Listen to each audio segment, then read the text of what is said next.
EPR जैसे कि आपको ईपीआर से ही पता चल रहा होगा, एक्सटेंडेड प्रोड्यूसर रिस्पॉन्सिबिलिटी करके एक कानून लाया जा रहा है 1 जुलाई से, जिसके विरोध में यहाँ पे सभी व्यापारी जुड़े कॉन्स्टिट्यूशनल क्लब में, और उन्होंने सभी प्लास्टिक इंडस्ट्री से जुड़े जो व्यापारी हैं उन्होंने सीधे तौर से इस कानून को ना लाने को लेकर अपनी मांग रखी, जिसमें मुख्य अतिथि रहे इस कार्यक्रम में श्री संजय सिंह जी, जो कि राज्यसभा सांसद भी हैं।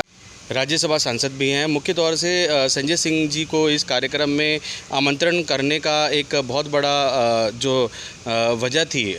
वजह थी वो ये थी कि जो जितने भी व्यापारी जो कि ईपीआर कानून का बोझ झेलेंगे, जो भी प्लास्टिक इंडस्ट्री से जुड़े जो व्यापारी हैं जो ईपीआर कानून का बोझ झेलेंगे, उनकी आवाज़ उठाने के लिए संजय सिंह जी को यहाँ आमंत्रण किया गया। राज्यसभा सांसद हैं संजय सिंह जी आम आदमी पार्टी से, तो उनका सीधे तौर से कहना था कि हमारी आवाज़ अगर कोई संसद में उठा सकते हैं और ईपीआर कानून में कुछ संशोधन ला सकते हैं तो वह सिर्फ संजय सिंह जी हैं।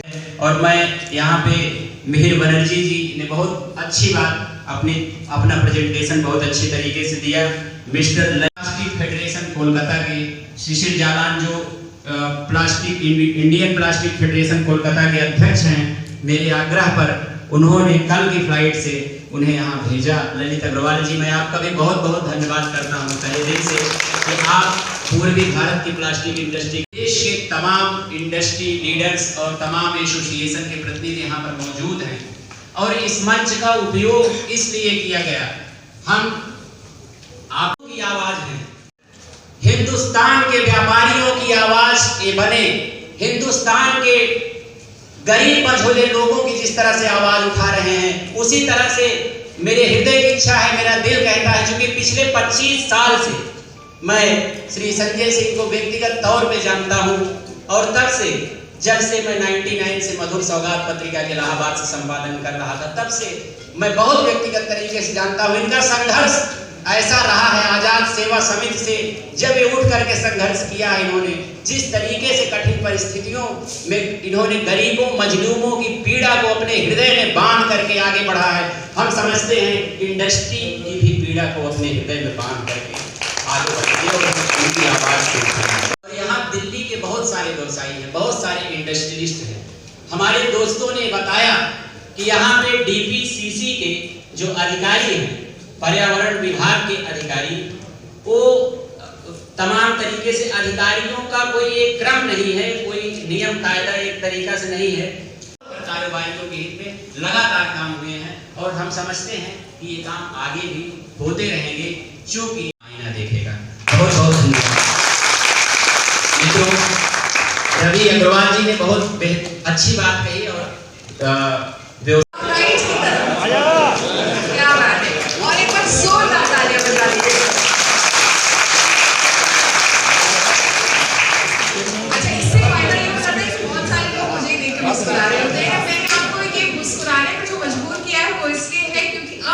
मैं एक सरप्राइज की अनाउंस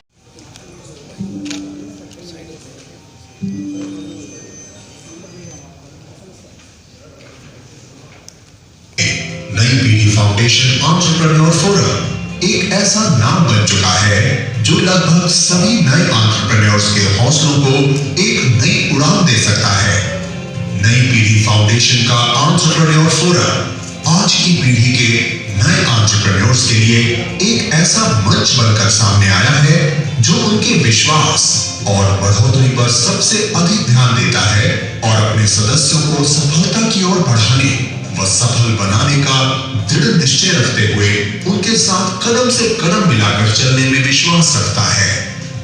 नई पीढ़ी फाउंडेशन एंटरप्रेन्योर फोरम में वही एंटरप्रेन्योर शामिल हो सकते हैं जिनकी उम्र 45 वर्ष से कम अथवा उसके आसपास की होगी, और जिनका सालाना टर्नओवर 1 करोड़ से अधिक होगा। फोरम का हिस्सा बनने के बाद फोरम अपने सभी सदस्यों के व्यवसाय को आगे बढ़ाने के लिए समय समय पर अलग अलग प्रकार की सभाएं, सेमिनार्स तथा कार्यशाला आयोजित करता है, जिससे फोरम के सदस्यों का व्यवसाय बढ़ सके। यही फोरम सेलर्स और बायर्स मीट के जरिए अपने फोरम से जुड़े उद्यमियों का सीधा परिचय अपने ग्राहकों से कराता है। इतना ही नहीं, फोरम अपने सदस्यों के कठिन समय में यानी उनके व्यवसाय में घाटा लगने पर उनके कंटिजेंसी फंड यानी आकस्मिक निधि की व्यवस्था भी कर रहा है। इन सब के साथ ही यह फोरम समय समय पर विभिन्न प्रदेशों में फाउंडेशन से जुड़े एंटरप्रेन्योर्स की समस्याओं के समाधान हेतु उन्हें बिल्कुल मुफ्त कानूनी परामर्श देना, तमाम सरकारी और गैर सरकारी मंचों के माध्यम से बेहतरीन कार्य कर रहे नई पीढ़ी के उद्यमियों को सम्मानित करना तथा संयुक्त व्यापार प्लास्टिक टुडे और नई पीढ़ी नामक पत्रिकाओं के माध्यम से उनकी और उनसे जुड़ी विभिन्न खबरों को प्रमुखता देना अपना कर्तव्य समझता है। सच कहा जाए तो नई पीढ़ी फाउंडेशन एंटरप्रेन्योर फोरम नई पीढ़ी के उद्यमियों के लिए एक नई उम्मीद बनकर उभर रहा है। उत्तर भारत में इसी उम्मीद को एक नया आकार देने के लिए आज इस फोरम के नॉर्थ इंडिया प्रेसिडेंट की घोषणा की जा रही है, जिनका नाम है मुकेश गोयल। जी हाँ, दिल्ली के प्रतिष्ठित ग्रुप के डायरेक्टर मुकेश गोयल अब होंगे नई पीढ़ी एंटरप्रेन्योर फोरम के north India president.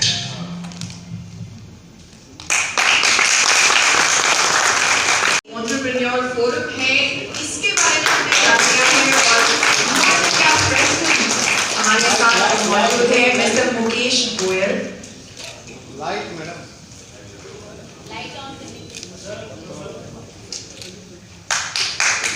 I would also request Mr. Sanjay Singh to felicitate Mr. Mukesh। जी हाँ, उन्हें भी मैं स्टेज पर बुलाना चाहूंगी। वो भी डायरेक्टर है नीलगिरी ग्रुप के। आप दोनों हमारे बीच में आ जाइए और मेरी गुजारिश रहेगी संजय सिंह से इन दोनों को फेलिसिटेट किया जाए।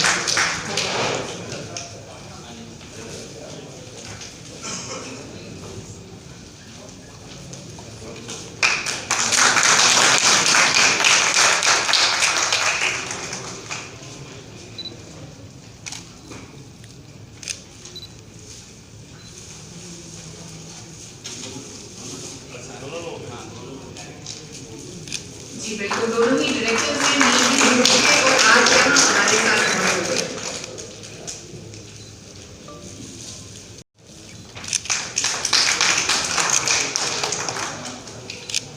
Thank you so much sir. And और आज के इस फोरम में, आज के इस मंच पर ढेर सारे ऐसे लोग इंडस्ट्री से हमारे साथ जुड़े हुए हैं। We are so thankful to each one of you.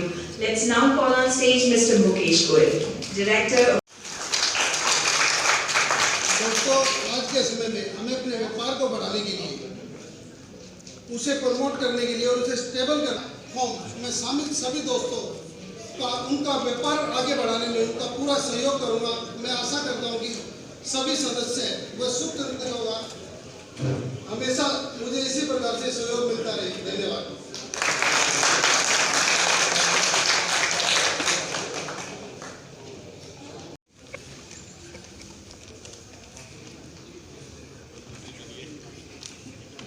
इसके बाद हमारे बीच में निमंत्रण पर आज मैं यहाँ पहुँचा हूँ। मेरा बहुत पुराना परिचय नहीं, मेरे मित्र हैं जो उनके साथ विधानसभा के विचारों को सुनने का अवसर मिला। रवि अग्रवाल जी, जिनको हमने इस बड़ी शिद्दत से सुना है, यहाँ उपस्थित सभी प्लास्टिक इंडस्ट्रीज से जुड़े हुए पूरे भारत के आए हुए भाइयों बहनों, मैं जब पहुंचा उस वक्त मेरे आने के बाद ललित जी ने अपना उद्बोधन रखा। उसके बाद शैलेंद्र जी बोले, उन्होंने अपनी बात रखी, अरुण जी ने अपनी बात रखी और फिर रवि जी ने अपनी बात रखी। मैं 2-3 बातें रख के अपनी बात को पूरी करूंगा, बाकी संजय सिंह जी विस्तार पूर्वक बोलेंगे। पहली बात तो मैं कहूँगा, मैं अपनी जानकारी के लिए भी जानना चाहता हूँ, जब 2016 में जैसा बताया गया कानून बना और अब वो लागू किया गया, उस कानून बनाने में हम अपने आप को कहते हैं, मैं ईस्टर्न, जैसा अली जी ने कहा, पूरी ईस्टर्न इंडस्ट्रीज जितने भी उद्यमी जितने भी हैं उनका अध्यक्ष है। क्या कभी आपको किसी को भी राजनीति से ऊपर उठ जाइए, मत सोचिए कि आम आदमी पार्टी के नेता यहाँ बैठे हैं। क्या कभी किसी को किसी मंत्री ने बुलाकर हम ये कानून बनाने जा रहे हैं प्लास्टिक इंडस्ट्रीज के लिए, आपके विचार क्या बुलाया गया? किसी को बुलाया गया होगा? क्यों मुकेश? किसी से डिस्कस किया? किसकी जिम्मेवारी है? कौन इन कानून को बनाकर हम पर थोप देता है? सब मंत्री आईएएस के इशारे पर चलते, और आईएएस अपनी तरीके से बहुत खुल के बोल रहा है, इस सारे सिस्टम को ऐसा पेचीदा बना देते हैं कि छोटा उद्यमी, मध्य क्लास का उद्यमी वो तब कर ले गए। और पूरे भारत में पिछले 8 साल से खाली प्लास्टिक इंडस्ट्रीज नहीं, बुरा मत मानिए, सभी उद्योगों का यह हाल है कि सब इंडस्ट्रीज इंडिया के 2 लोग हैं, नाम नहीं ले, मेरा इशारा आप समझ रहे हैं। स्पीकर की कुछ मर्यादाएं होती हैं प्रोटोकॉल, बड़ी डिटेल से आपने इसकी चर्चा की। मैं ये भी कहना चाह रहा हूं कि प्लास्टिक के विषय में मैं बाद में रखूंगा। सिगरेट का पैकेट बनता है, उस पर लिखा होता है इजी टू हेल्थ, फिर भी लोग पीते हैं। प्लास्टिक के बारे में अनेक वस्तुएं जिनकी चर्चा की जा सकती है। प्लास्टिक के बारे में जैसा रवि जी ने भी कहा कि चिप्स मैंने खाया, पैकेट फेंक दिया। मैं इस विषय पर एक एग्जाम्पल दे रहा हूँ। मैं लगभग 7-8 साल पहले अंडमान निकोबार गया। आप लोगों में से कोई गया हो, मुझे वो अनुभव मैं बता रहा हूँ। समुद्र में मोटर बोट में जब बैठे, हमारा एक ग्रुप था 30-35 लोग, हमारे पास पानी की बोतल थी पीने के लिए, 100 रुपये हमसे जमा करवाए गए कि आप जब वापस आएंगे प्लास्टिक की खाली बोतल हमें देंगे, आपको 100 नोट वापस मिलेगा। 100 के नोट की बात नहीं थी, लेकिन पॉल्यूशन को कंट्रोल करने के कानून की बात थी। क्या हम इस ढंग से कंट्रोल नहीं कर सकते? आज सीसीटीवी कैमरे का जमाना आ चुका। बड़े शहरों में चिप्स के पैकेट आम आदमी, एक लोअर मिडिल क्लास का बच्चा नहीं लेता, मिडिल क्लास का बच्चा या अपर मिडिल क्लास का बच्चा ये पैकिंग का सामान लेता है।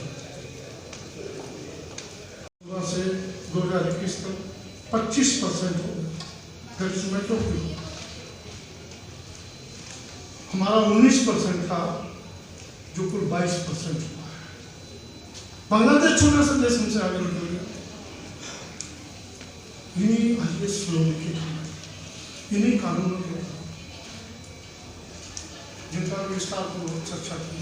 संजय सिंह भी बोलेंगे सारा विस्तार में, मैं संकेत के रूप में बोलूँगा। हम कैसे विश्वगुरु बन पाएंगे? जीएसटी लगाएंगे। हाँ, कपड़े पे जीएसटी लगाएंगे। हाँ, वो तो अभी चल रहा है, चला दिया। उसको लेके मैं 2-3 चीजें और कह रहा हूँ जिसको गंभीर चिंतन करना पड़ेगा।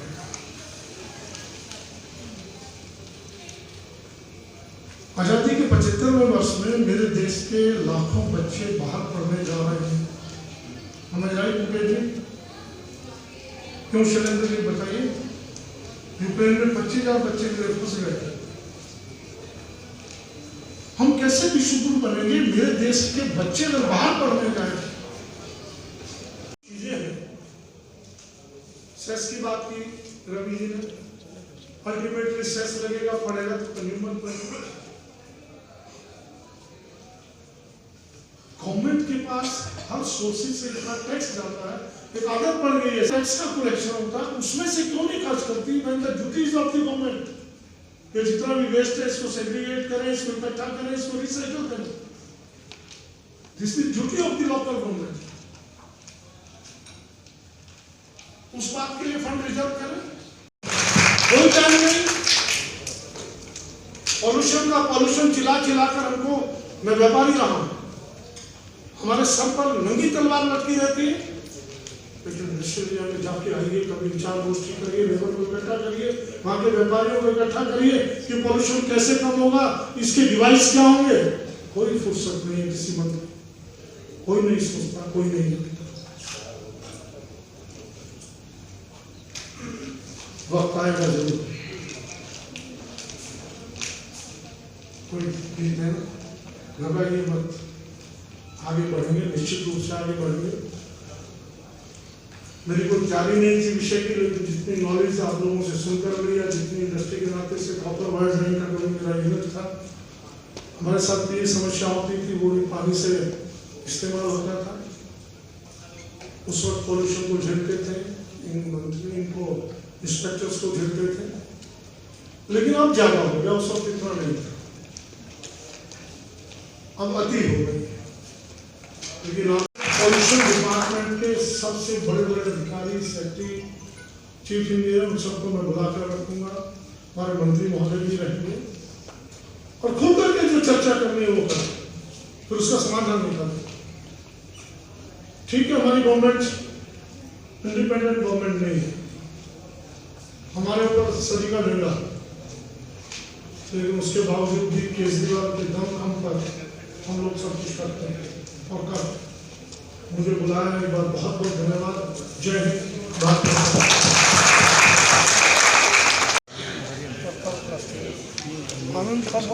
Excuse me sir, excuse me.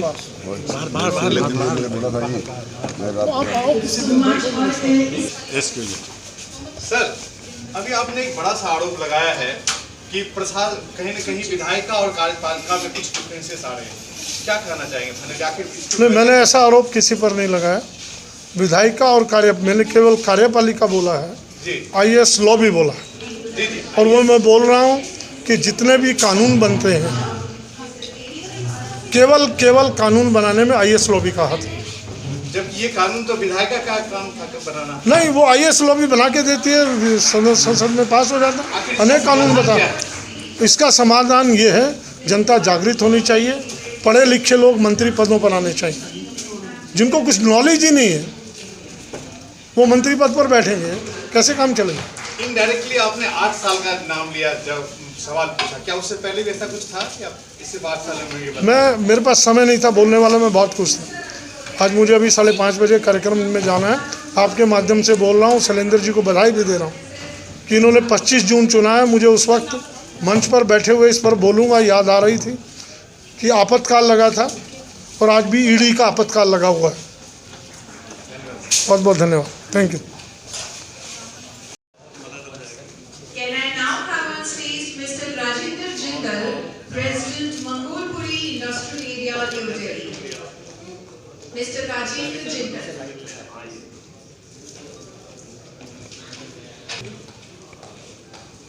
Sir.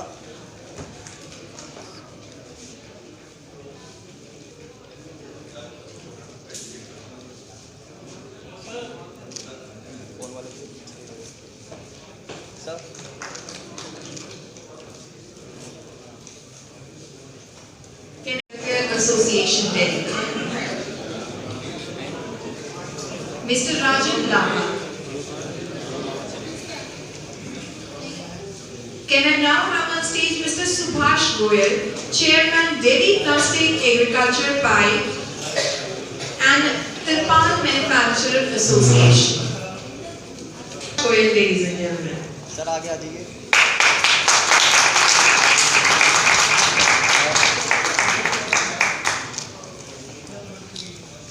इसके बाद मैं बुलाना चाहूंगी मिस्टर राधे पाइप एंड तिरपाल manufacturer association, mister Radhe Shyam Gupta ji.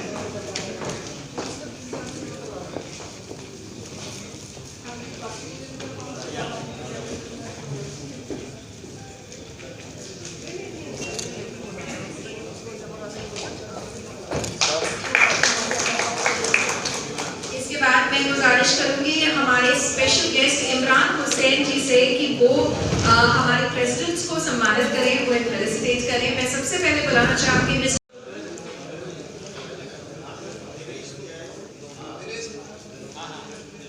Dinesh ji, can we please have you on the stage?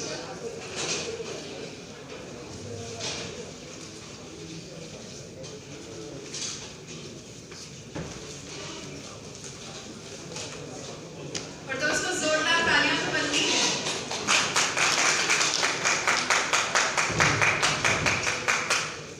इसके बाद मैं बुलाना चाहूंगी mister Bhupendra Singh, president SPM industrial park welfare association Delhi, Agarwal, president FPEWA, mister Rajendra Agarwal. Can I now have on stage Mr. Rajiv Kumar, President Bhavana Manufacturers Welfare Association Delhi.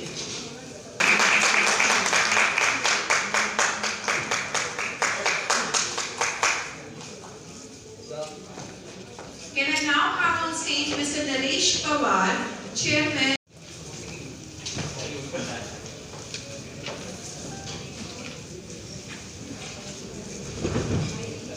इसके बाद मैं बुलाना चाहूंगी mister Bajrang Goyal, director Surya min chem private limited.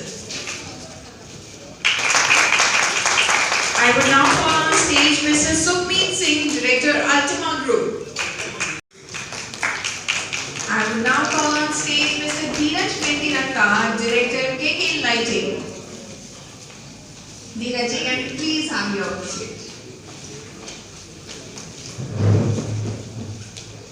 और ये जो सन्नाटा है दोस्तों, ये बिल्कुल जायज नहीं है। Can I now have on stage Mr. Sanjay Arora and Mr. Rakesh Arora, Directors Raj Plastic. Mr. Sanjay Arora and Mr. Rakesh Arora.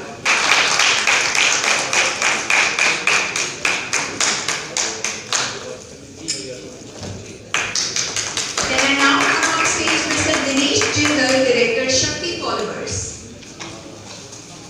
Mr. Dinesh Jindal, Director Shakti Polymers.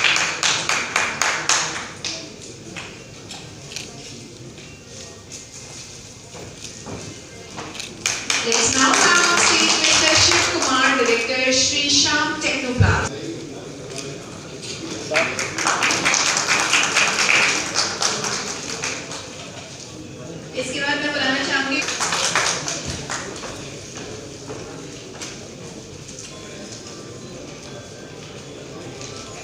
इसके बाद मैं बुलाना चाहूंगी mister Ram Kishan Garg from Shivam polymer. बुलाना चाहूंगी miss Poonam Singh, women entrepreneur. Poonam ji, can I please have you up the stage?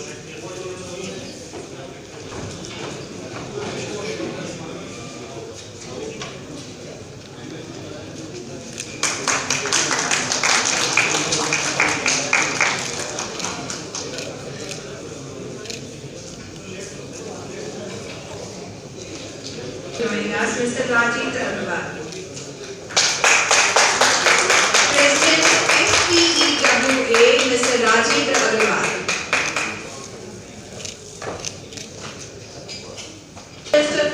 women activist हैं आप, journalist हैं और नई पीढ़ी मैगजीन से भी आप जुड़ी हुई हैं। Thank you so much for joining us.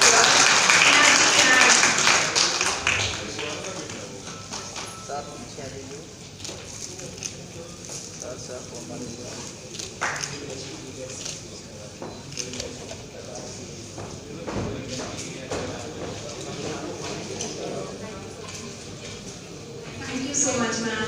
And अब समय है कि मुझे लगता है कि बहुत सारे लोग यहाँ पे हमारे साथ शुरुआत से जुड़े हुए हैं और उनके पास भी बहुत कुछ होगा। आपने So you'll be joining us really soon.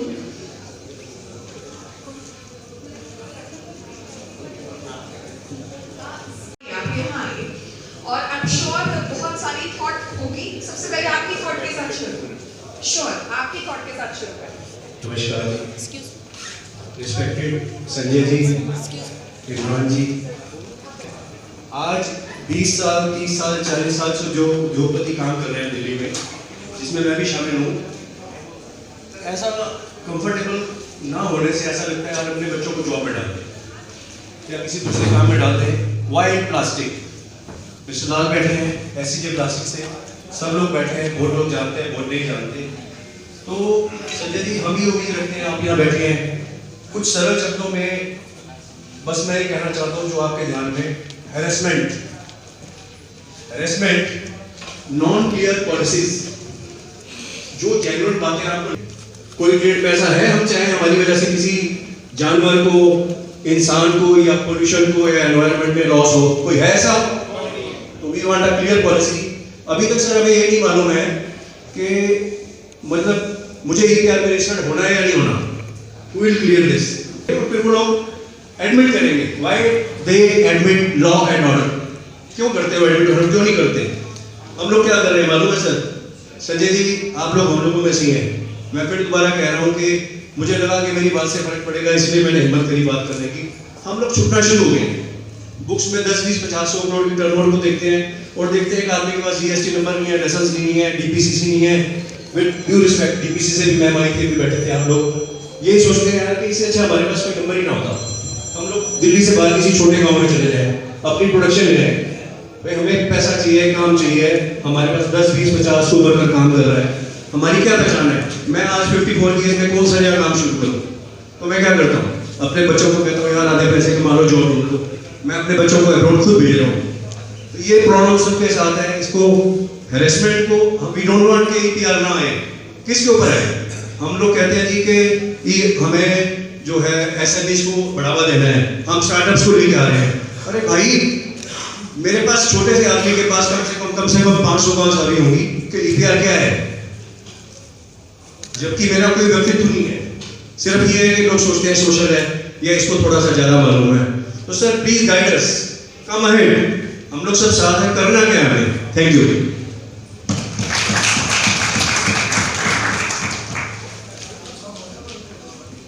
Thank you so much. इसके बाद सफलता हेतु मैं बवाना के हजारों लघु उद्यमियों की ओर से शुभकामनाएं लेकर हाजिर हुआ।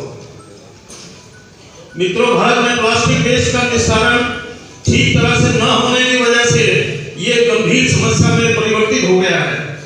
आज नदी, नाले, चौक, चौराहे, गलियां, पहाड़, समंदर सब प्लास्टिक की ऐसी वेस्ट से फटी पड़ी हैं जिसका डिस्पोजल नहीं किया गया है।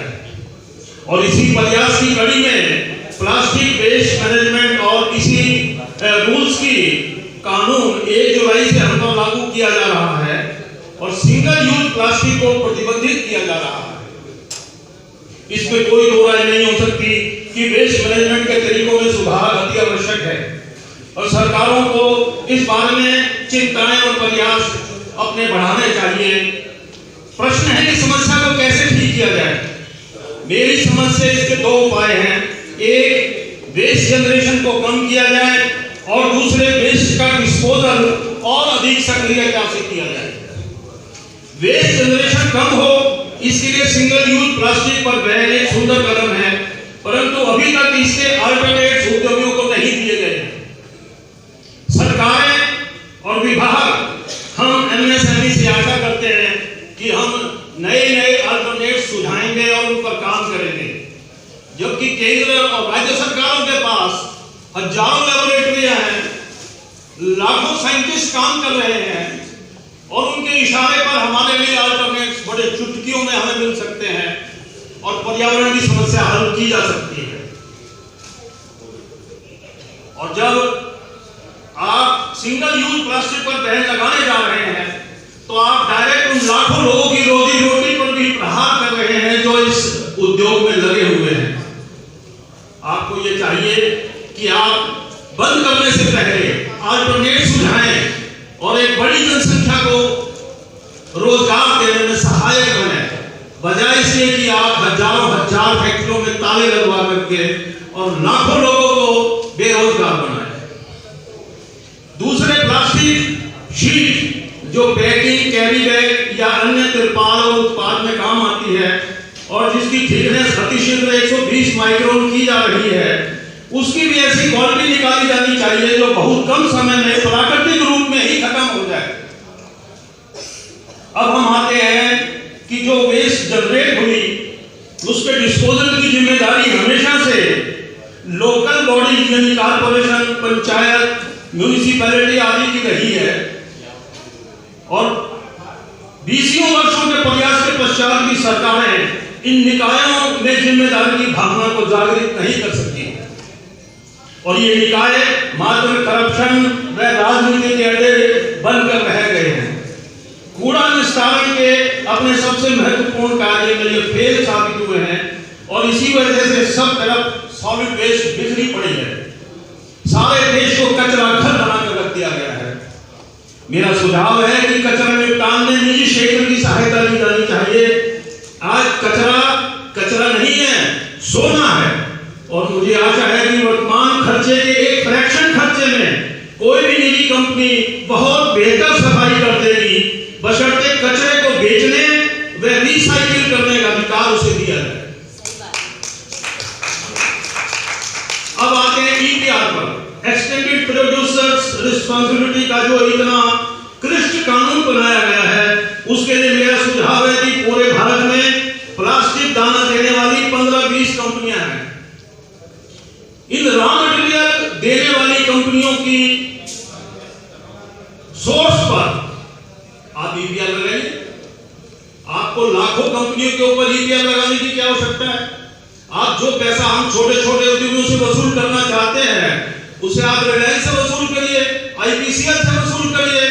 15-20 कंपनियों में 15-20 आदमी लगाने पड़ेंगे, आपको हजारों करोड़ रुपए का रेवेन्यू आपके पास क्रिएट हो जाएगा। आप हमें क्यों उलझा रहे हैं? हमें प्रोडक्शन करने दीजिए। हम माइक्रो इंडस्ट्री है, हमारा काम माल बनाने का, माल बनाने दीजिए।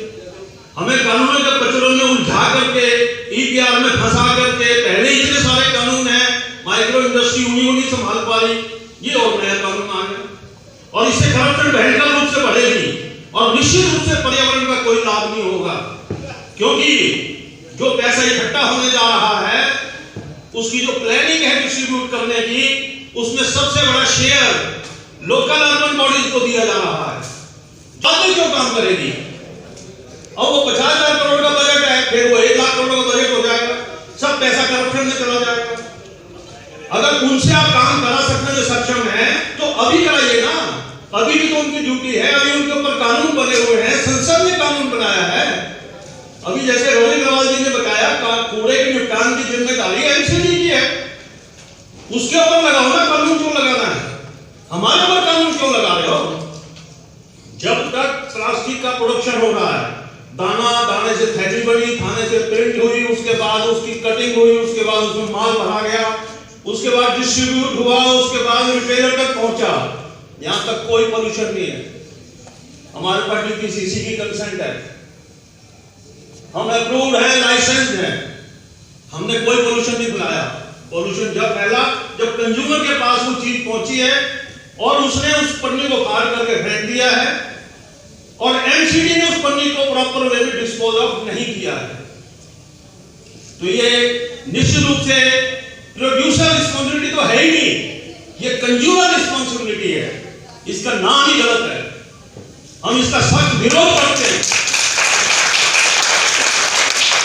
और दूसरी बात, आपने 250 करोड़ टर्नओवर वाले माइक्रो ट्रेडर को तो एग्जेम्प्ट कर दिया कि ब्रांड ओनर है या माइक्रो ट्रेडर है, जो 250 करोड़ रुपए तक का टर्नओवर है उसको तो एग्जेम्प्ट कर दिया। और 2.5 करोड़ वाले जो फैक्ट्री वाला है, जो प्रोडक्शन कर रहा है, दाना बना रहा है, थैली बना रहा है, उसके पर रोज छापा मारते हैं, उस पर रोज सीलिंग करते हैं, उस पर रोज बड़े बड़े नोटिस देते हैं। ये हरासमेंट नहीं तो क्या है? मुझे तो लगता है इसमें कोई विदेशी कोई जासूसी है, कोई हमारे उद्योगों को बंद करने का कोई षड्यंत्र है। ऐसा लगता है कोई विदेश में मिल करके अपनी कंपनियां चलाना चाहता है ताकि हमारी कंपनियां बंद हो जाए। इस षड्यंत्र का पर्दाफाश होना चाहिए। हमें क्यों उलझाया जा रहा है? उलझाने में 20 आदमियों को पकड़ो ना जो दाना बना रहे हैं। दाने के बगैर हम ना पन्नी बना सकते, ना सिंगल यूज प्लास्टिक बना सकते, ना कुछ और कुछ बना ही नहीं सकते। तो जो वहां गंगोत्री है जहां से दाना निकल रहा है, अरे भाई उसका गला दबा लो ना, वहीं पे ले लो जो ईपीआर लेना है। दाना 100 रुपए किलो की जगह 105 रुपए हो जाएगा, हम कॉस्टिंग में जोड़ लेंगे, करप्शन नहीं होगी, कलेक्शन का खर्चा सरकार को नहीं पड़ेगा। तो मेरा नम्र निवेदन है, हम माइक्रो इंडस्ट्री को जीने दो, काम करने दो, देश को आगे बढ़ाने दो। हमारे ऊपर ऐसे कानून मत ला दो। मैं पिछले एक सप्ताह से इस कानून को पढ़ने की कोशिश कर रहा था। मैं अपने आप को चेयरमैन मानता हूं, बवाना चैम्बर का चेयरमैन हूं। मेरी समझ में नहीं आया एक हफ्ते में। मैंने तो हिंदी में लिखा मैंने कहा मेरे पास जो मोटी मोटी बात मेरी समझ में आई मैं तो हिंदी में लिखूंगा। ये अंग्रेजी में जो बोलते हैं ना, माफ करिएगा, मैं किसी के सम्मान में कमी नहीं कह रहा, लेकिन हम वहां बैठे बैठे आपस में बात कर रहे थे। जो ये अंग्रेजी में बोल रहे थे ना, हमारा कुछ पल्ले नहीं पड़ा। हम तो सिर्फ सम्मान की दृष्टि से बैठे थे कि हमें चलो ये बड़े लोग हैं, दूर दूर से आए हैं, इनकी बात तो सुननी चाहिए। पल्ले कुछ नहीं पड़ी। और ये जो अंग्रेजी का पोथा अभी इन्होंने बनाया ना, हमारे लिए ईपीआर कानून जिसको कह रहे हैं, वो तो इतना मोटा है, देख के डर लगे। कौन पढ़ेगा? एक आम आदमी अपनी फैक्ट्री चलाएगा या कानून पढ़ करके फिर पैसे जमा कराते रहेगा, कहां से लाएगा पैसे? रोज की रोज चेक काट के कहते जीएसटी जमा कराओ, तो इनकम टैक्स जमा कराओ, कहते ये टैक्स, फलाना टैक्स, ढिकड़ा टैक्स, ये एक और आ गया ईपीआर टैक्स। अरे भाई इनकम तो नहीं है, हमारी इनकम को सुनिश्चित करिए ना सरकार, कुछ तो करे, हमारी सहायता करे ना। सिर्फ हमारे ऊपर टैक्सों का बोझ लाते जा रहे हैं। मेरा नम्र निवेदन है, हम गरीब आदमियों की आवाज को माननीय संजय सिंह संसद में उठाएं और हमारी पीड़ा को सबके समक्ष प्रस्तुत करें और हमारा पीड़ छुड़ाएं। जय हिंद, जय भारत।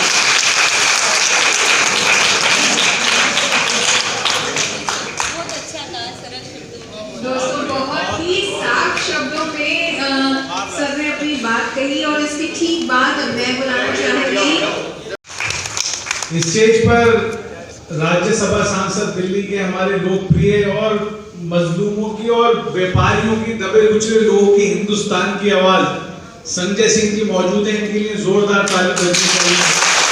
मैं समझता हूँ जब भी कहीं किसी के साथ भी हो नाइंसाफी होती है या मजलूमों को दबाया जाता है, दबे कुचलों को, अगर राज्यसभा में कोई आवाज गूंजती है हिंदुस्तान में आज, तो वो संजय सिंह जी की गूंजती है। बाकी उसके बाद ही नजर आता है।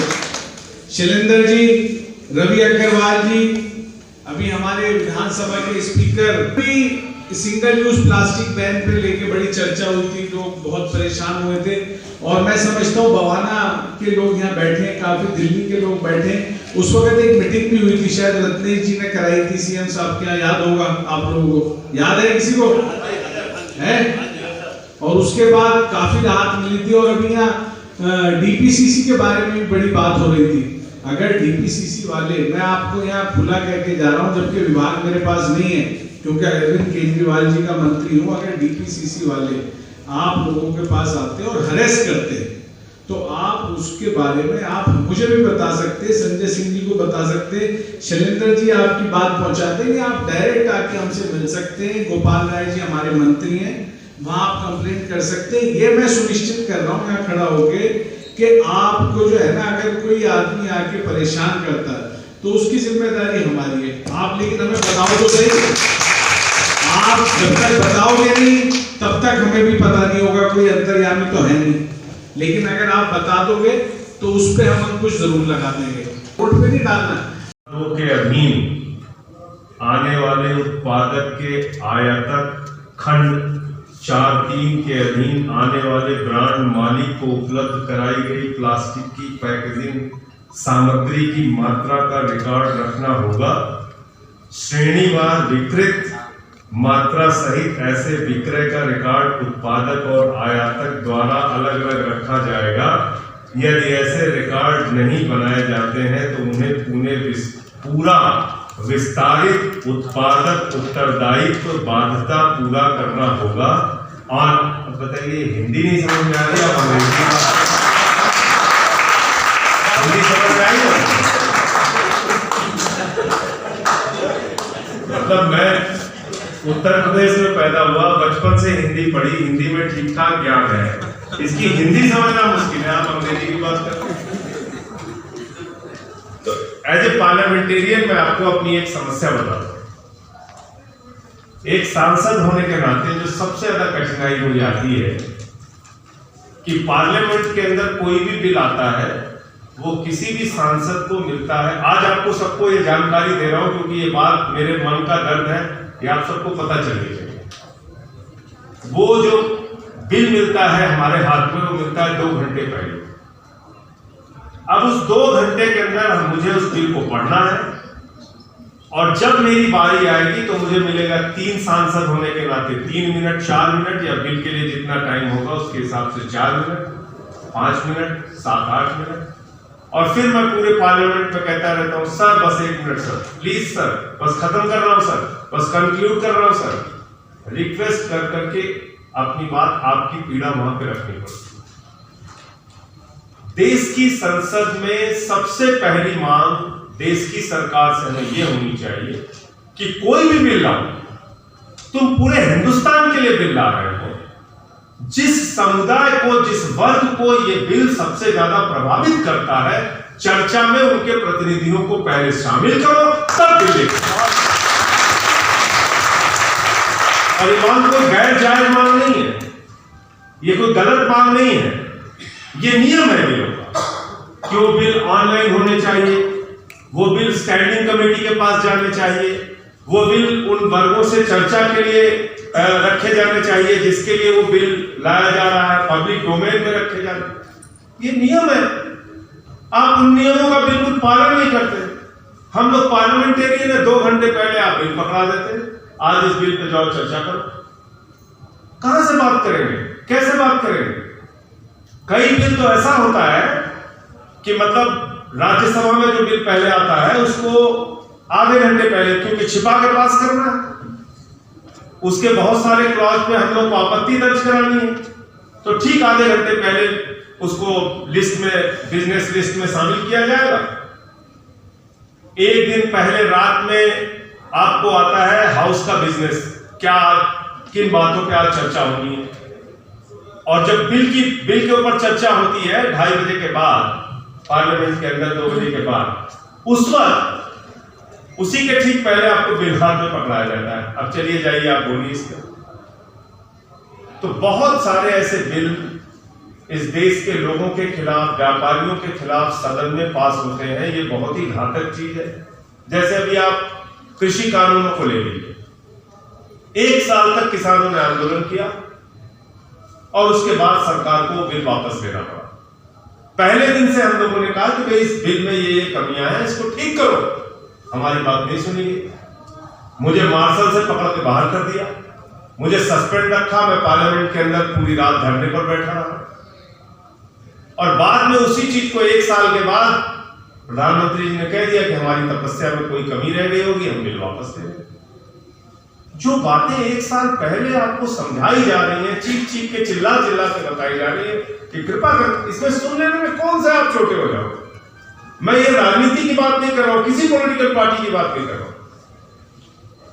अगर आपसे जुड़ा हुआ कोई मसला है, जिस वर्ग के लिए आपने कानून बनाया उसको खुद ही नहीं पता। जीएसटी में उस जमाने में, मुझे अब तो नहीं याद है कि कितने संशोधन आ गए, मेरे ख्याल से 15-20 दिनों के अंदर 69 संशोधन आए थे, 69। अब कितने आए मुझे नहीं मालूम, उसके बाद भी बहुत सारे संशोधन आए। अब ऐसे कानून बनाते हैं जिसका आपको खुद पता नहीं होता। लोग जब चीखते हैं, चिल्लाते हैं, तब आप उसमें संशोधन लाते हैं। तो जब संशोधन आप बाद में लाते हैं तो पहले ही उन ग्रुप से अगर आप बातचीत कर लीजिए जिनके लिए आप कानून बना रहे हो, वो चाहे कपड़े वाले के लिए हो, वो चाहे जूते वाले के लिए हो, वो चाहे प्लास्टिक वाले के लिए हो, आप उनसे चर्चा तो करिए। जिनका जीवन, जिनका उद्योग, जिनका रोजगार प्रभावित हो रहा है इससे, और सिर्फ उनका सवाल नहीं है, उनसे जुड़े हुए लाखों लोगों का सवाल है, वो भी प्रभावित होता है इससे। तो इसलिए सबसे पहली तो इस देश के सरकार से और हम सब लोगों को ये मांग करनी चाहिए कि कोई भी बिल आप लाइए, हम बिल लाने से मना नहीं कर रहे, लेकिन जिस वर्ग से जुड़ा हुआ वो बिल है, उस वर्ग से, आपके उस वर्ग के प्रतिनिधियों से आपकी बातचीत बहुत आवश्यक है। वो अपनी दर्द बताएंगे, अपनी पीड़ा बताएंगे। जैसे इस चैम्बर में बैठे हुए अलग अलग संगठनों को चलाने वाले लोग, अलग अलग चैम्बर्स के प्रेसिडेंट यहाँ पर बैठे हुए हैं और वो यहाँ आके अपनी बात रख रहे हैं। ऐसी कुछ चुनिंदा, हम कह रहे हैं 10 की संख्या में हो, 11 की संख्या में हो, प्लास्टिक इंडस्ट्री से जुड़े हुए लोग जाएं और उनको बताएं कि भाई ये कमियां हैं इस कानून के अंदर, इसमें बदलाव लाइए। क्योंकि एक बार कानून बन जाता है तो फिर जटिलताएं ये होती हैं कि उसको फिर आपको दोनों सदनों में संशोधन कराना है। वो कानून फिर राज्यसभा में भी संशोधन आएगा, लोकसभा में भी संशोधन आएगा। लोग कई बार प्राइवेट मेंबर बिल के बारे में भी ऐसा सोचते हैं कि कोई प्राइवेट मेंबर बिल आ गया तो उससे बहुत बड़ा काम हो जाएगा। मेरे पास बहुत सारे लोग आते हैं, कहते साहब इस पे आप एक प्राइवेट मेंबर बिल लेते आएंगे। तो मुझे बड़ा शौक हुआ जब मैं एमपी बना, मुझे लगा कि यार प्राइवेट मेंबर बिल बिल्कुल कोई बहुत अच्छी सी चीज होती है, इसको पास करा लेने से सबका भला हो जाएगा। अब मैंने वहां पे पता किया तो करीब करीब 50 वर्ष में आज तक एक प्राइवेट मेंबर बिल पास हुआ है। फ्राइडे प्राइवेट मेंबर का दिन होता है, यानी कि शुक्रवार के दिन कोई भी सदस्य अपना खुद का बिल, जैसे मान लीजिए ये बिल हमको पसंद नहीं है और इसके जवाब में आपने एक बिल बना के दिया रवि अग्रवाल जी ने कि भाई प्लास्टिक इंडस्ट्री से जुड़ी हुई ये private member bill Sanjay Singh ji आप पेश कीजिए सदन में। तो वो फ्राइडे का दिन होता है, उस दिन हम उस बिल को पेश करेंगे और वो भी किस्मत के ऊपर है। अगर लॉटरी में आ गया आपका बिल तो मुझे बोलने का मौका मिलेगा, फिर सरकार को उस पर जवाब देना होगा, फिर उस पर वोटिंग होगी और वोटिंग जब होती है तो जो प्राइवेट मेंबर बिल होता है वो गिर जाता है। सिर्फ एक बिल पास हुआ है 50 वर्षों में, सिर्फ एक बिल। और उस एक बिल की दशा ये हुई, वो ट्रांसजेंडर बिल था, तुलसी शिवाजी का बिल था। वो बिल जो पास, उसको भाई लोगों ने लोकसभा में गिरा दिया, वो प्राइवेट मेंबर बिल भी गिर गया और फिर उसी स्वरूप में राज्यसभा में आ गया और दोनों सदनों में जो सरकार चाहती थी उस हिसाब से पास हो गया। तो ये संसद की जटिलताएं हैं जिसका जिक्र मैं आपसे कर रहा था कि इस तरह की समस्याएं आती हैं और हम लोग तो लगातार आपके लिए सदन में सड़क पे लड़ रहे हैं और ये यकीन दिलाता हूं कि आपकी ये आवाज, आपका ये मुद्दा, आपकी ये समस्याएं सरकार के सामने भी उठाऊंगा। और जो हमारे पर्यावरण मंत्री हैं इस समय, मेरे ख्याल से यादव जी हैं, नहीं ये भूपेंद्र यादव जी से कोई समय लेके, समझदार आदमी है और उनसे चल के एक बार हम लोग मिलेंगे, बातचीत करेंगे। जो आपकी समस्याएं हैं, आपके प्रतिनिधि जितने भी हैं, हम लोग साथ में चलेंगे, बातचीत करेंगे और जो भी संशोधन इसमें संभव है वो हम लोग कराने का प्रयास करेंगे। दूसरी बात यह है कि हमारे एक साथी ने, मैं आपका शायद नाम भूल रहा हूँ, संजय जी ने सबसे पहले अपनी बात रखी। उनकी बात बहुत अच्छी लगी मुझे कि कम से कम उन्होंने साफ गोई से कहा कि हम में से बैठा हुआ कोई भी व्यक्ति यहाँ पर न किसी जानवर की जिंदगी लेना चाहता है, न अपने पर्यावरण को किसी भी प्रकार की कोई क्षति पहुंचाना चाहता है। ये व्यापार के साथ, इंडस्ट्री चलाने के साथ एक बहुत ही सकारात्मक और अच्छी सोच है। मैं संजय जी को इसके लिए बधाई देता हूँ, धन्यवाद देता हूँ। हमें व्यापार भी करना है, अपने रोजगार को भी आगे बढ़ाना है, लेकिन इस देश से हमें मोहब्बत है, प्यार है और हम किसी भी प्रकार से इस देश का नुकसान नहीं चाहते हैं। तो इसमें जो अपेक्षाएं आपसे भी है, देखिए अगर हम ब्लॉकेज बना लेंगे, जैसे जैन साहब कह रहे थे कि भाई इसमें सिर्फ कंज्यूमर्स की रिस्पॉन्सिबिलिटी है, अर्बन डेवलपमेंट डिपार्टमेंट की रिस्पॉन्सिबिलिटी है, एमसीडी की रिस्पॉन्सिबिलिटी है, लोकल बॉडीज की रिस्पॉन्सिबिलिटी है, मैं इनकार नहीं कर रहा हूँ उससे। लेकिन मान लीजिए कुछ रिस्पॉन्सिबिलिटी अगर वो आपके ऊपर संशोधन के तौर पे लगाना चाहते हैं तो मुझे लगता है उस पर भी हमें अपनी सकारात्मक दृष्टि रखनी है और उसको भी मानना चाहिए। अगर वो कह रहे हैं कि भाई ये चीजें आपको करनी है, आपकी बात ठीक है। मैं आपको बता दूं कि मैं पार्लियामेंट की जो अर्बन कमेटी की, अर्बन डेवलपमेंट डिपार्टमेंट की जो स्टैंडिंग कमेटी है मिनिस्ट्री की, उसका भी मैं मेंबर हूँ। तो वहां पे तमाम अर्बन लोकल बॉडीज के लोग आते हैं और ऐसे ही जैसे बता रहे थे कि सारा वो शुरू हो जाता है उनका अंग्रेजी में बयान आना शुरू हो जाता है, बढ़िया बढ़िया प्रेजेंटेशन आ जाता है कि साहब स्वच्छ भारत मिशन ऐसे चल रहा है और ये वेस्ट मैनेजमेंट का काम ऐसे चल रहा है और देखिए PMAY की योजना ऐसे चल रही है और इतने आवास इनको मिल गए, इतनी तरक्की हो गई, सारा कुछ बहुत अच्छे से। और 3-4-5 मिनट का वीडियो जब आप देखते हैं उसमें बड़ा खूबसूरत सा पार्क आपको दिखाया जाएगा, सब कुछ वेस्ट मैनेजमेंट में आप देखेंगे उनकी जो वीडियोस है तो आपको लगेगा कि हिंदुस्तान में तो इससे अच्छा कोई काम हो ही नहीं सकता है, तो सबसे बढ़िया काम हो रहा है। जमीन पे वो दिखता नहीं है, तो उसकी वजह यही है।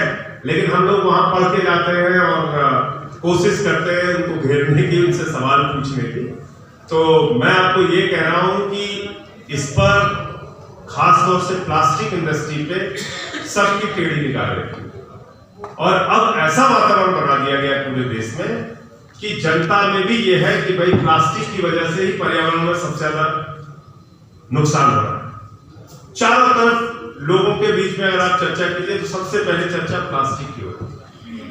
अब उससे कैसे हमें निपटना है जिससे आपकी इंडस्ट्री भी चल सके, लोगों के मन में भी ये हो कि भाई अगर हम इस प्लास्टिक की बोतल को फेंक रहे हैं तो कहीं ना कहीं पर्यावरण को नुकसान पहुंचाने में रवि अग्रवाल जी की जिम्मेदारी नहीं है, हमारी भी जिम्मेदारी है। जैन साहब की जिम्मेदारी नहीं है, हमारी भी जिम्मेदारी है। अग्रवाल साहब की, गुलाटी साहब की जिम्मेदारी नहीं, हमारी भी जिम्मेदारी। ये एहसास, ये अवेयरनेस, ये जागरूकता लोगों के बीच में हम लोगों को पहुंचानी पड़ेगी, तब इससे बहुत सारी चीजों का समाधान होगा। लोगों के अंदर भी रिस्पॉन्सिबिलिटी का होता है। जैसे आप यहां से किसी दूसरे देश में जाते हैं, आप कनाडा उतरते हैं, आप एक अनुशासित सिपाही हो जाते हैं। आप यूएस जाते हैं, आप एक अनुशासित व्यक्ति हो जाते हैं। आप दुबई चले जाते हैं, आप एकदम अनुशासित नागरिक हो जाते हैं, क्योंकि वहां आपके पास ये पानी पी के बोतल फेंकने की छूट ही नहीं है। आपको वहां गाड़ी गलत ढंग से पार्क करने की छूट नहीं है। आपको मतलब वहां आदमी मजबूरी में कह लीजिए या नियमों के कारण कह लीजिए या उनके अंदर एक सेंस इस बात का आ गया है कि नहीं, ये हमारी जिम्मेदारी है, इससे अगर आगे हटेंगे तो हमें फाइन देना पड़ेगा।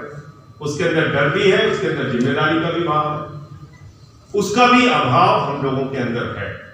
कंज्यूमर की अगर आप बात करें तो कंज्यूमर कहीं बाहर से नहीं आया, कंज्यूमर हम ही आपके लोगों के बीच से भी निकले कंज्यूमर।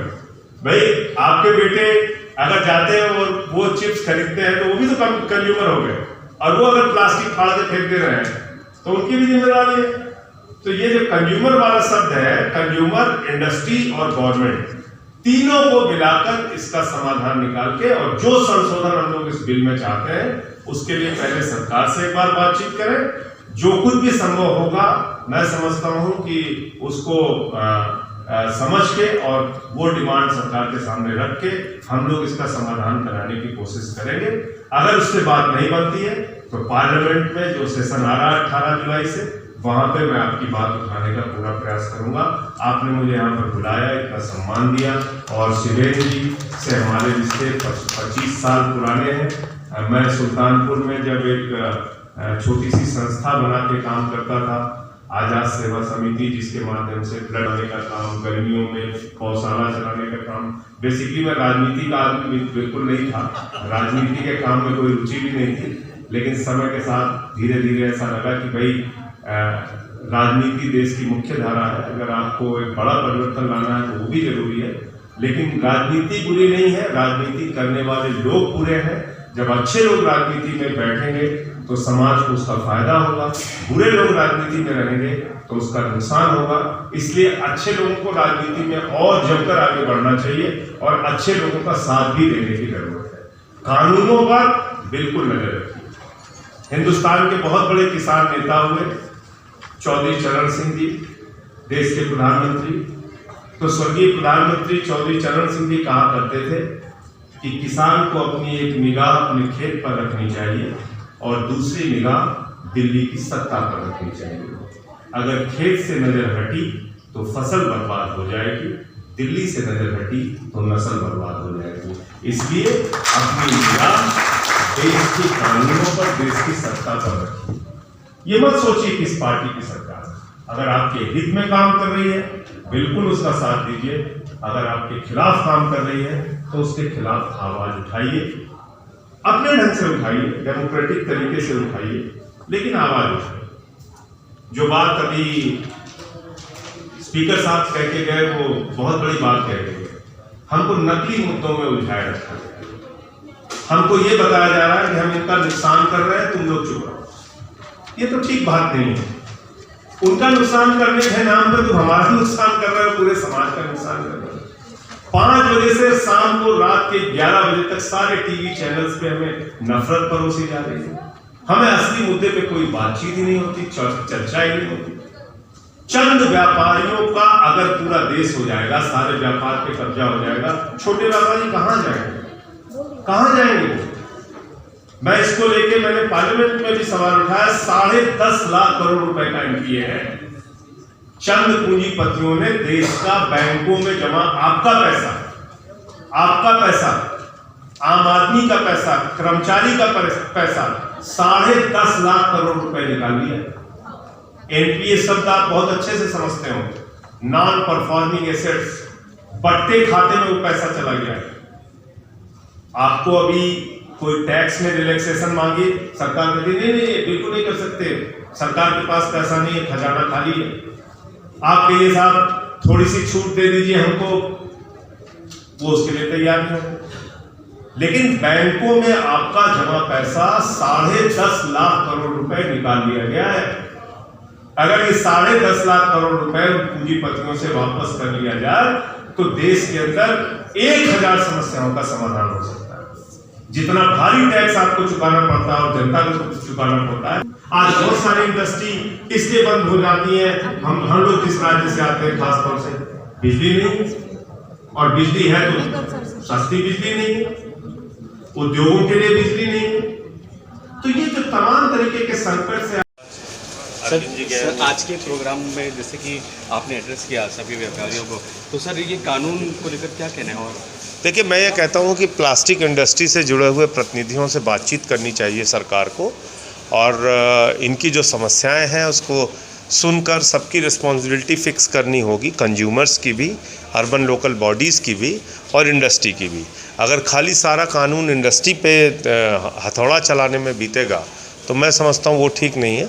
यही इन लोगों का भी कहना था कि कोई ये सारे लोग पर्यावरण के खिलाफ नहीं है या पर्यावरण को नुकसान पहुँचे इस मत के नहीं हैं, लेकिन इनसे पूछ के या इनसे बातचीत करके, इनसे संवाद करके कानून नहीं बनाए गए, बल्कि तमाम ऐसे कानून बनाए गए हैं जो इनके लिए हितकारी नहीं। जी धन्यवाद। का जैसे कि प्रोग्राम आयोजित हुआ ईपीआर कानून को लेकर, सर क्या कहना है आपका?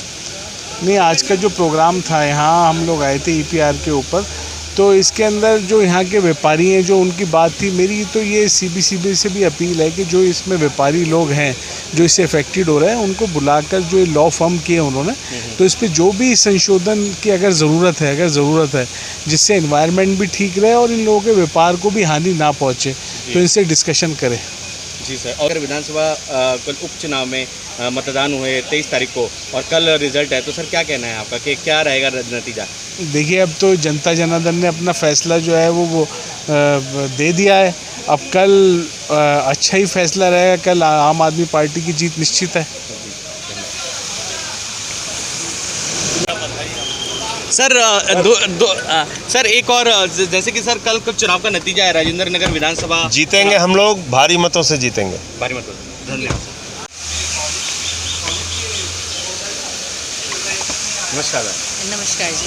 मैम जैसे कि आज सेमिनार हुआ, ईपीआर से जुड़ा हुआ सेमिनार, तो मैम क्या कहना चाहेंगे प्लास्टिक इंडस्ट्री से जुड़े व्यापारियों के लिए, आपके अपने क्या विचार हैं? जी, सबसे पहले मैं शुभकामनाएं देना चाहूँगी जिन्होंने ऑर्गेनाइज़ किया है, मिस्टर शिवेंद्र प्रकाश द्विवेदी जी ने, संयुक्त व्यापार ने और सभी एसोसिएशंस ने, दिल्ली के सभी व्यापारी यहाँ उपस्थित थे। और मैं महिला व्यापारियों की तरफ से और सभी व्यापारियों की तरफ से यही कहना चाहूँगी कि प्लास्टिक का होना ये नहीं है कि प्लास्टिक पोल्यूशन फैलाता है। प्लास्टिक को यूज़ कैसे किया जाए और प्लास्टिक के जो फैक्ट्स हैं या साइड इफ़ेक्ट्स हैं, सिर्फ उसी को सामने ना ला करके उसके जो बेनिफिट्स हैं वो भी डिस्कस होने चाहिए। और कभी भी कोई भी फोरम लागू होता है या कोई नियम कानून बनाए जाते हैं, उस पर संयुक्त सलाह लेनी चाहिए, जिससे कि उसके अंदर कोई भी संशोधन करने की भविष्य में आपको ज़रूरत ना पड़े। और सभी साझा विचारों से ही कोई कानून बन सकता है और कानून वो सभी हित के लिए होता है, क्योंकि किसी भी व्यापारी का मकसद इन्वायरमेंट को डिस्ट्रॉय करना नहीं है, क्योंकि इस इंडस्ट्री से बहुत से लोगों के रोज़गार चलते हैं, बहुत से लोगों के घर चलते हैं, बहुत से लोगों को रोज़गार मिलता है। और आने वाले समय में यदि प्लास्टिक रिसाइकलिंग के ऊपर बात की जाए, how we can use the utilization of plastic reborn recycling, so I think that is the best opportunity will be in the future, because इसी वजह से लोगों को एक तो एम्प्लॉयमेंट्स मिलेगा, बहुत से लोग रोज़गार मिल सकता है। प्लास्टिक के यूज़ से, वन यूज़ प्लास्टिक से बहुत सारी चीज़ें हो सकती हैं, लेकिन येस, मैं यही कहना चाहूँगी कि इसमें बढ़ती हुई जो खामियां हैं या नियम कानून है उसके विषय पर विचार विमर्श होना चाहिए और बात होनी चाहिए। बस इतना ही कहना चाहूँगी जी। धन्यवाद। अपना परिचय भी दे दीजिए। जी, मेरा नाम टीनापुरी जिंदल है। मैं वुमेन एम्पावरमेंट के लिए काम करती हूँ, चिल्ड्रन एजुकेशन के लिए काम करती हूँ और समाज के जितने भी सामाजिक और वैश्विक मुद्दे होते हैं उन पर चर्चा करती हूँ। और मैं नई पीढ़ी से भी दिल्ली की संवाददाता हूँ, इसलिए मैं यहाँ पे उपस्थित हूँ। धन्यवाद। Thank you. जी जी, नमस्कार। नमस्कार जी। मैम, जैसे कि आज EPR से जुड़ी हुई एक सेमिनार आयोजित हुआ कॉन्स्टिट्यूशनल क्लब में, तो मैम आपकी क्या प्रतिक्रिया है? जैसे कि हमने देखा कि सेमिनार के दौरान कुछ की प्रतिक्रिया कुछ पक्ष में थे और कुछ विपक्ष में थे, तो आपका क्या कहना है? नहीं, आज की सेमिनार बहुत अच्छी थी। इस तरह की सेमिनार होना इसलिए बहुत ज़रूरी है क्योंकि जो ये प्लास्टिक वाला जो कानून आया है इसके बारे में, इसमें काफ़ी सारी खामियां भी हैं और जो जिन लोगों से रिलेटेड, जिनके ऊपर ये कानून लगेगा, उनकी क्या प्रतिक्रिया है, वो क्या सोचते हैं, वो इससे डायरेक्टली इफेक्टेड हैं, तो उनको इसमें क्या कहना है वो सुनना बहुत ज़रूरी है। क्योंकि इस देश में कोई भी अगर कानून आता है तो वो जिस समुदाय के लिए बनाया जा रहा है उनका उसमें सोच क्या है और उनका उसका इनपुट होना बहुत ज़रूरी है। तो इसलिए आज का जो ये हुआ है प्रोग्राम बहुत ही अच्छा हुआ, ज़रूरी था। और सोच मतलब कि इस कानून के पक्ष और विपक्ष दोनों हैं, क्योंकि पक्ष में भी कुछ चीज़ें अच्छी हैं लेकिन कुछ चीज़ें हैं जो अच्छी नहीं है, तो इसलिए विपक्ष में लोगों ने बोला है। मैम, और कुछ जैसे कि सेमिनार में एड्रेस किया गया कुछ और बुद्धिजीवियों द्वारा, तो मैम किन की ऐसी बात आपको अच्छी लगी जो यहाँ पे आए थे गणमान्य अतिथि, कि आपके जो बिजनेस से जुड़ी हुई जो बात जो आपके पक्ष में जा रही है? सभी लोगों ने अपने अपने लेवल पे अच्छी बातें कही हैं, लेकिन सच यही है कि इस कानून को जिस तरह से गवर्नमेंट ने बना दिया है और इम्प्लीमेंटेशन के लिए 1 जुलाई का टाइम दे दिया है, वो ठीक नहीं है। कोई भी कानून इम्प्लीमेंट करने से पहले उसका प्रैक्टिकल धरातल पे उसका क्या रूप होने वाला है जानना बहुत ज़रूरी है। और जो लोग उससे इफेक्टेड होंगे, जिनके ऊपर कि वो इम्प्लीमेंट होगा, वो उससे किस तरह से इफेक्टेड होंगे, उसका क्या रास्ता निकलेगा, वो होना बहुत ज़रूरी है। तो सभी लोगों ने अपने अपने तरीके से सही बात कही है। धन्यवाद मैम, और अपना परिचय भी दे दीजिए। मैं पूनम सिंह हूँ, मैं एंटरप्रेन्योर हूँ, प्लास्टिक इंडस्ट्री में हूँ। मैं प्लास्टिक की पेट बॉटल्स बनाती हूँ और इसलिए मैं यहाँ पे हूँ क्योंकि मेरा अभी डायरेक्टली इसी से रिलेशन है, प्लास्टिक इंडस्ट्री से। धन्यवाद।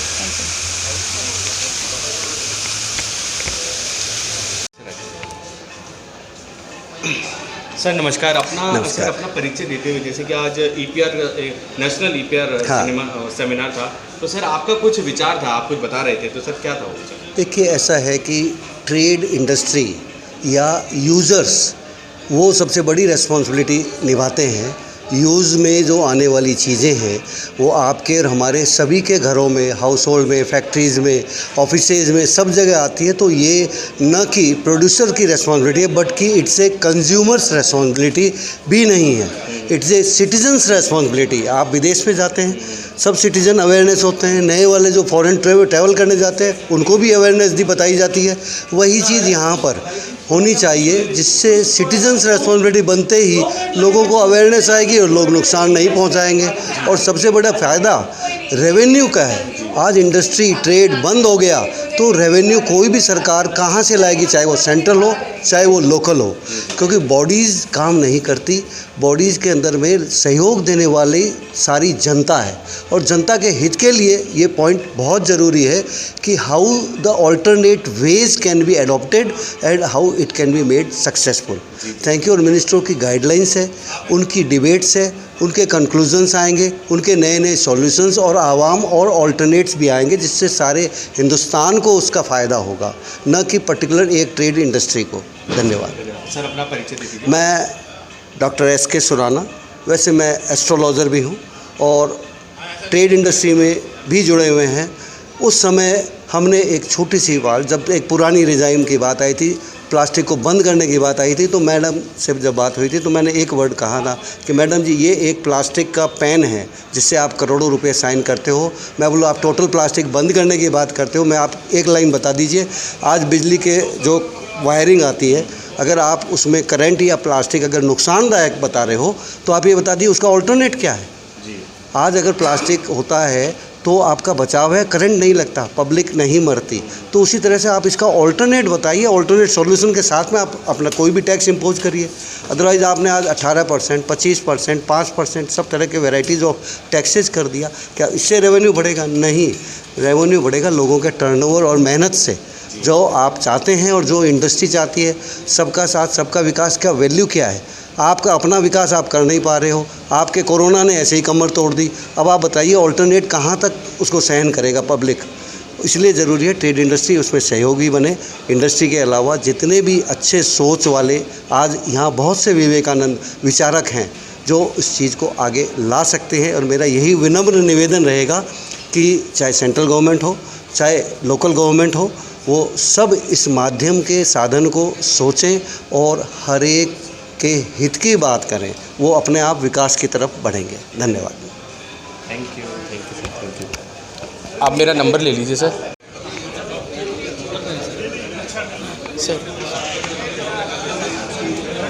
सर एक बाइट।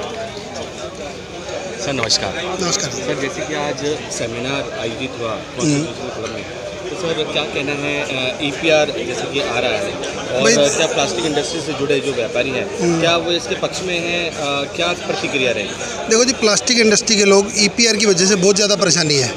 ठीक है, परेशानी इतनी है कि मतलब उन लोगों का ना व्यापार जाते जाते ना बहुत परेशानी हो रही है उनको। जी सर। और क्या होता है भाई, हम सब एकजुट होकर सरकार के पास जाएंगे, हो सकता है कुछ ना कुछ रिलीफ मिल जाए। हम लोग यही चाहते हैं।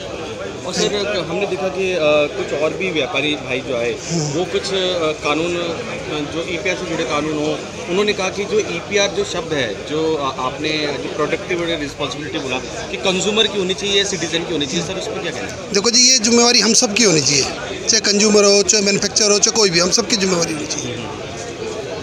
सर अपना परिचय भी देखिए। मेरा मैं Mukesh Goyal, director of Nilgiri group. Sir ये नीलगिरी ग्रुप और नई पीढ़ी फाउंडेशन, सर ये क्या काम करते हैं? Nilgiri group plastic injection moulding machinery और पॉलीमर का व्यापार है हमारा। और नई पीढ़ी में हम लोग क्या करेंगे, जो नए नए व्यापारी भाई हैं भाई, उनको जोड़ेंगे और उनका व्यापार बढ़ाने के कुछ ना कुछ भाई सॉल्यूशन या तरीके ये अपनाएंगे। हम लोग सबको कोशिश करेंगे कि सबको आने वाले टाइम में फ्यूचर ब्राइट हो सबका। सर किस श्रेणी के व्यापारी इसमें सम्मिलित हो सकते हैं नई पीढ़ी ग्रुप में? जैसे कि हमने देखा कि एक वीडियो चला था जिसमें कहा था कि ज़्यादा से ज़्यादा जो इन्वेस्ट कर सकें वही व्यापारी इसमें जुड़ सकते हैं। नहीं, इसमें सिर्फ वही है जिसकी टर्नओवर 1 करोड़ रुपये से ऊपर हो, वो व्यापारी इसमें जुड़ सकता है। टर्नओवर 1 करोड़ से ऊपर होना चाहिए। 1 करोड़ से ऊपर होनी चाहिए टर्नओवर। अगर सर ऐसा नहीं होता है तो फिर वो नहीं जुड़ पाएंगे? नहीं, कोशिश करेंगे हमें उसे भी जोड़ने के लिए। हम उसमें जो भी इसमें हमें चेंजेस करने पड़े, हम इसमें कोशिश करेंगे चेंज करके हमारा हर एक को इसमें साथ में लाने की कोशिश करेंगे। जैसे कि सर व्यापारियों को लगातार टैक्सेस का भार हो या फिर और भी जो समस्याएं हैं जो गवर्नमेंट द्वारा उन पर थोप दी जाती है, मतलब जो और भी ऐसे कानून हैं उन पर थोप दिए जाते हैं, सर उस पर क्या कहना है? सर देखो, गवर्नमेंट की पॉलिसियाँ हैं, गवर्नमेंट की पॉलिसी पे देखो हमारा किसी का कंट्रोल है नहीं। हम लोग इस पर सिर्फ चर्चा कर सकते हैं और गवर्नमेंट तक हमारी जो समस्या वो पहुँचा सकते हैं। धन्यवाद सर हमसे बात करने के लिए।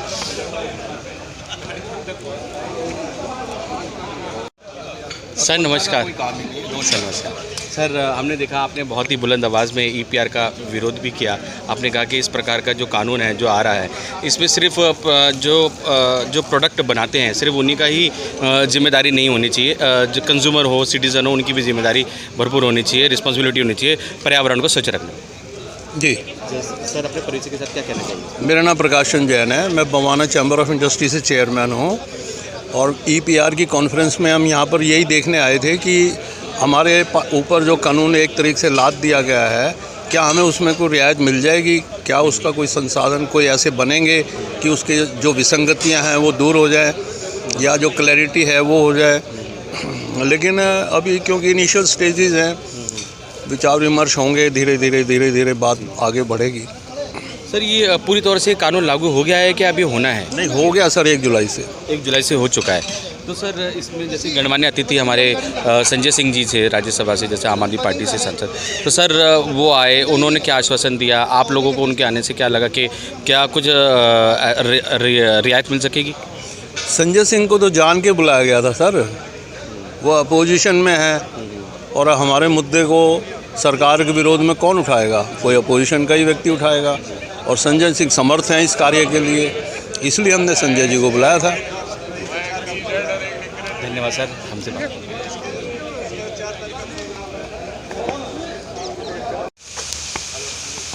सर नमस्कार। नमस्कार सर, जैसे कि दिल्ली के कॉन्स्टिट्यूशनल क्लब में ईपीआर कानून के विरोध में कह सकते हैं सभी प्लास्टिक इंडस्ट्री से जुड़े जो व्यापारी हैं वो यहाँ एकत्रित हुए। जैसे कि 1 जुलाई से बहुत ही सख्त एक फैसला लिया जाएगा सरकार द्वारा कि प्लास्टिक बैन की जाएगी, तो सर आपका क्या कहना है अपने परिचय के साथ? पहली बात तो हम ईपीआर या किसी लॉ के विरोध में नहीं हैं, उसको ठीक से प्रेजेंट करके उसमें जो इंडस्ट्रिस्ट हैं या कंसर्न अथॉरिटीज़ हैं, जो बिजनेसमैन है जिनका लेबर का और ये सब का हर्ट हो रहा है, एक बार संगठन से बातचीत करके जो इसमें कमियां त्रुटियां हैं उसको अगर सही से लागू किया जाए। दूसरी बात यह है कि कोई भी व्यापारी वर्ग, कोई भी उद्योगपति कभी भी नहीं चाहेगा कि पर्यावरण पे, किसी के स्वास्थ्य के ऊपर या किसी जानवर के ऊपर या किसी भी तरीके से हमारे काम करने की वजह से किसी को नुकसान पहुँचे। तो हम हर नियम के साथ हैं, मगर हमारी डिमांड, हमारी मांग यही है कि ऐसा काम इस तरीके से होना चाहिए कि ये व्यापारी वर्ग अपने व्यापार को परेशान होकर हैरेसमेंट या नासमझी की वजह से घबराहट में ना आए, परेशानी में ना आए, क्योंकि अभी तक इस ईपीआर कानून की पूरी तरीके से जिसको कि बोलते हैं कि एनालाइज नहीं किया गया, व्यापारी वर्ग को समझाया नहीं गया और वो परेशान है। और अगर इसमें कुछ कमियां, कुछ खामियां हैं, जैसे कि अगर मान लीजिए 100 किलो प्लास्टिक, ईपीआर के लिए 100 किलो प्लास्टिक का कानून है, उसमें से 40 या 60 या 80 किलो प्लास्टिक इंसुलेशन या ज़मीन के नीचे से वापस ही नहीं आता, उस प्लास्टिक का क्या होगा? ऐसी बहुत सारी समस्याएं हैं जो गवर्नमेंट को अपने सीपीसी या उस माध्यम से जो भी उनके डिपार्टमेंट्स हैं, व्यापारी वर्ग को मिला के एक कॉमन कमेटी बना के उनकी जेन्युइन जो समस्याएं हैं उसको समझा जाए, कुछ पब्लिक अवेयरनेस हो, कुछ ईपीआर के साथ मतलब ईपीआर एप्लीकेबल हो, सब हो, मगर इस तरीके से हो कि एनवायरनमेंट भी बचे और काम करने वालों को भी परेशानियां ना हो। धन्यवाद।